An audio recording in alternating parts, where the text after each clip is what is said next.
What's up, Lazy Dog fam? Hope everybody out there is having a great day. Today we're going to continue along with our fall planting and get our elephant garlic in the ground. We're going to be using some cloves that we saved from our harvest earlier this year. I think we harvested around May or so, and we got plenty, so we're going to be using the seed stock we saved from that to plant in the ground in this plot here behind me. And several videos ago I told you about some other garlic varieties that we're going to be trying this year, and on that video I made the mistake of saying that those were hardneck garlic varieties. They're actually softneck garlic varieties: Nootka Rose, Kettle River Giant, Mexican Red Silver, and Island Star. So those are all softneck garlic varieties. We have those in the fridge, letting them vernalize for about 8 weeks. So it'll still be another month or so before we put those in the ground. Another thing I forgot to mention when we were talking about those softneck garlic varieties that I ordered online from a place called Fillery Farms is that they were going to ship them sometime in November, but I called them, I emailed them, and asked for an earlier ship date, so I got them to ship them to me in early October.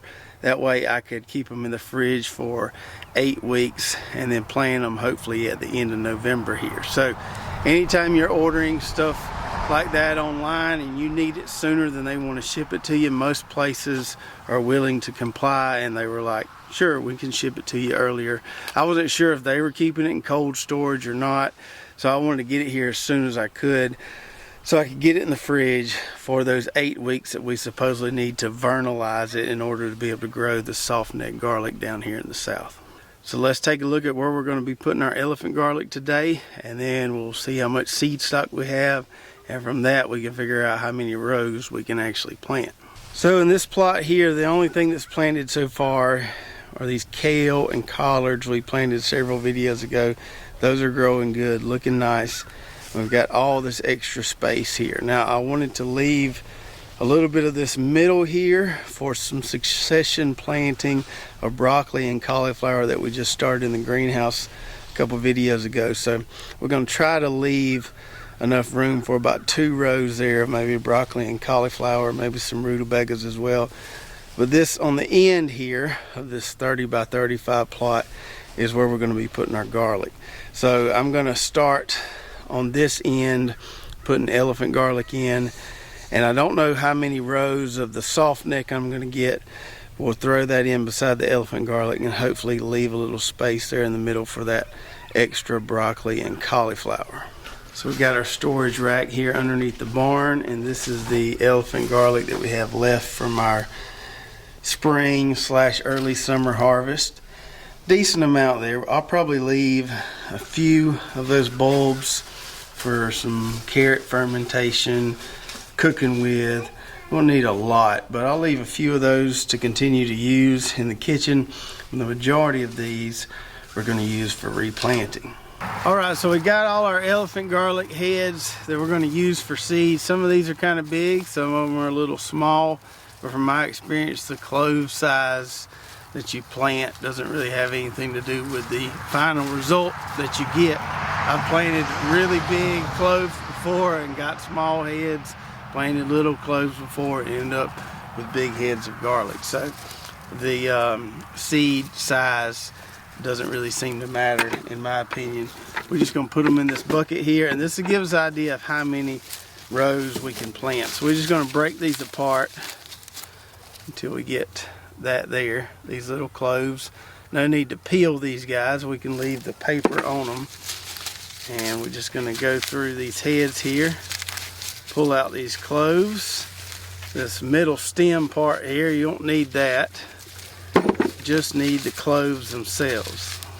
Now if you've ever bought garlic seed online, you know it can be pretty pricey. And so what I recommend doing is go ahead and buying about twice as much as you think you're going to need to eat. Grow all that out, eat half of it, save the rest for seed stock. Once you get your own seed stock going, then you really don't have to buy any more garlic seed because it multiplies. You know, we plant 1 clove and we usually get a head that has about anywhere from 5 to 8 cloves in it. So it's a good idea if you're buying to go ahead and get, you know, a few pounds, whatever you think you're going to need, plus a little more. That way you can save some to replant. That's the most cost-effective option. Now this elephant garlic here stores pretty well underneath our barn, just sitting on that hardware cloth rack. I'm not sure about the soft neck garlic that we're going to be growing, if that's going to store as well and we're going to be able to kind of just multiply our own seed stock with that. We'll just have to see. Hopefully so. If you got any tips on that, if the soft neck garlic stores as well as this elephant garlic, let me know in the comments below. But I'm hoping it does, so I don't have to buy, you know, if we're successful with it, I don't have to buy soft neck garlic every single year.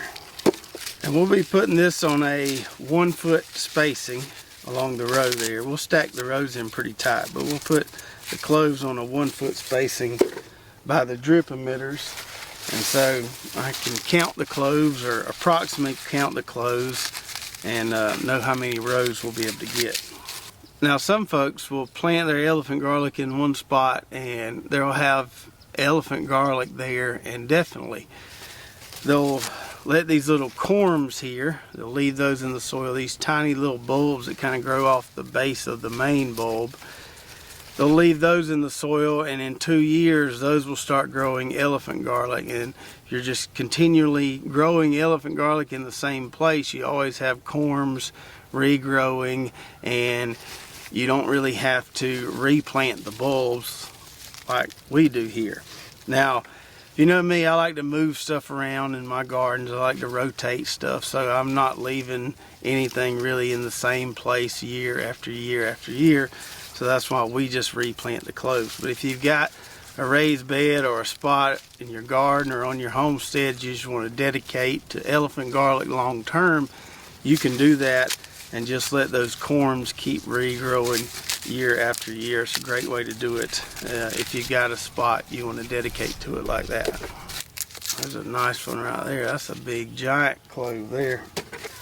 Now as far as planting times go, for us here in the deep south, you could probably plant it late October and be fine. I planted it, you know, early November, late November. I planted it in December before. One year I was just really late to getting everything planted. I planted in January before and it did just fine. I think it does better the earlier you plant it in the fall. So, you know, November is probably the most ideal, but for some reason you don't get to it and don't plant it till December or January, you should be just fine. That's at least for us down here in the south. Now I think if you're up north, you need to get it planted for sure in the fall, get it in the ground and get it kind of covered and insulated before you get some really cool temps. But since we don't get that cold down here, we can pretty much plant it anytime from October through January. All right, I made a bit of a mess out here, but that's what we got. We got this entire little black bucket here full of garlic seed, elephant garlic seed, and I think this should very well be enough to do 3 30-foot rows. There's at least 90 in here, so I think 3 rows should be good enough. I did 2 rows last year and that gave me plenty to eat and this much seed stock, so we'll go ahead and do 3 rows since we got enough seed stock here, and should be good. Let's go over here to the garden and lay off our rows. So we can stack these garlic rows in here pretty tight. So I'm gonna go with a 2 foot spacing right off the end here. I'll go ahead and grab the wheel hoe. We'll make 3 furrows there, 2 feet apart.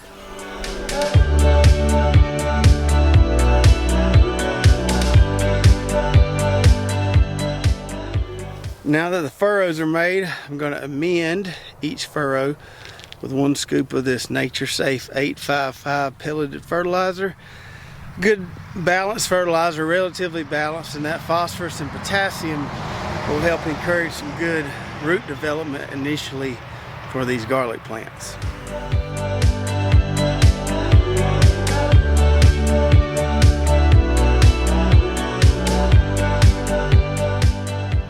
And I'm going to go ahead and roll out our drip tape in the furrows. I'm not going to bury it yet because the way I want to plant this garlic. So we're just going to roll out the tape, hook it up, and then we'll bury it later.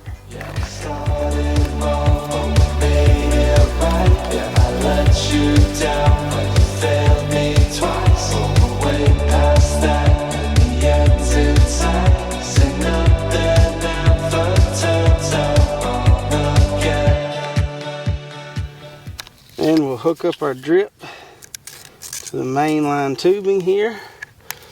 Put our row start on there. Get it secured. Use our handy dandy little punch tool here. Punch a hole in it. Just like that. And pop it in there. Slide our row ends on our tape here. Fold that 3 times. Just like that. Hook up our water hose here, which is already on. And we got water flowing through, so we should be ready to plant. So if we look real close, we can see those emitters there. There's one right there. Skip over a foot. There's another one right there. There's another one right there. So we need to be able to see them, because that's where we're going to be putting our garlic cloves. Now the reason I didn't want to go ahead and bury this tape is because I want to plant these kind of deep. Not real deep, but just kind of deep. I got a pretty thick layer of compost here, and I'd like for those garlic roots, once they form, to be able to get into that kind of base soil there. I know there's some good nitrogen there from that pea cover crop we had there. So I want to plant them a little bit deep. And as I plant them, get a little Bermuda grass out of there. As I plant them, I'll cover them up just around this emitter here. And that way they'll be seeded in the soil right. And then we'll come back and cover the entire row with the wheel hoe. We're just going to kind of cover it in spots as we go along here. I'm going to pick out some of my better ones here, better looking ones. Some of them look a little dry, but I think they would all germinate. On a garlic clove, you got 2 ends here. You got the rear end and you got the top end. This is where the roots are going to form. The pointy end is where the vegetation is going to form. So we want to seed them down in the soil here like that. Cover them up right by that emitter there.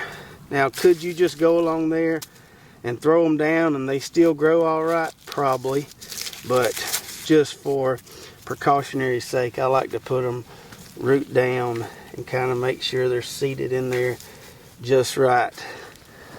We'll just go along the row here, put a nerding right here, get it in there nice and snug, and get all 3 rows planted. I think I got more than enough garlic seed here. I may end up throwing in another row at some point. I don't know. We'll just have to see how much we got left, but I got a good bit here. I don't wanna let you down. Yeah, I know we have our doubts. Can make it up without you saying enough. I know what we are. Say nothing ever could go wrong. All right. We got them in. So 3 rows at a foot apart. Looking at about 90 heads of garlic there. We got them nice and seated in the soil. Now I'm going to go grab the wheel hoe and heel these rows up a bit.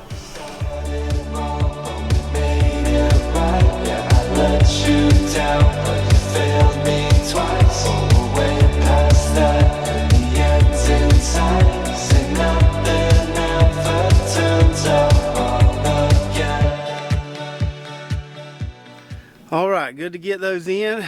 Good to knock another thing off our fall planting list there. Now these things take a little bit of patience to wait before they start showing some vegetation.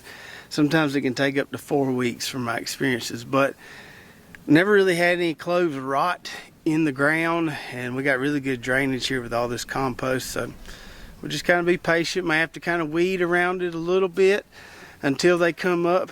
You don't want to plant garlic, kind of like carrots.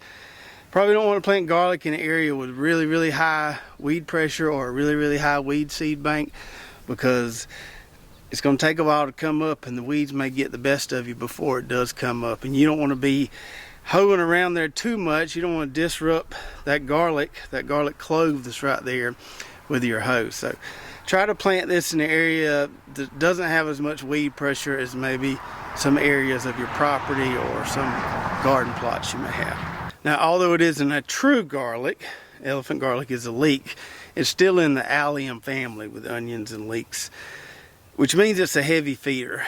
It means it likes plenty of nitrogen, plenty of water. So that's why we plan on drip. We can give it all the water it needs pretty easily there without wasting any water.